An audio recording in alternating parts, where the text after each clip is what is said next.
ходе рабочей поездки генерал-полковник полиции Сергей Бачурин посетил временную оперативную группу МВД в республике. Руководитель окружного полицейского ведомства возложил цветы к мемориалу на аллее памяти сотрудников органов внутренних дел, погибших при исполнении служебного долга. Пообщался с личным составом, осмотрел административные и жилые помещения, оценив жилищно-бытовые условия, созданные для сотрудников.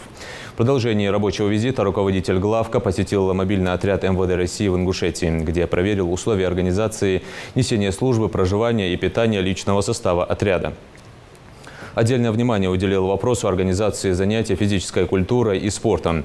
Далее Сергей Бачурин провел выездное координационное совещание в региональном МВД, в ходе которого обсудили вопросы, связанные с обеспечением правопорядка в период предстоящей избирательной кампании. Начальник Главного управления поручил в обязательном порядке предусмотреть возможность голосования сотрудникам полиции, выполняющим служебные задачи в период выборов. В завершении мероприятия Сергей Бачурин вручил наиболее отличившимся сотрудникам ингушской полиции грамоты и благодарности МВД России по СКФО. Мы обсудили ряд вопросов, касаемых предстоящих знаковых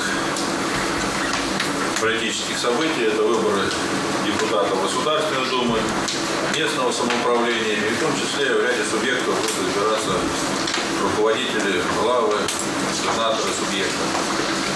Наша с вами задача непосредственно в этом направлении не допустить никаких осложнений оперативной обстановки.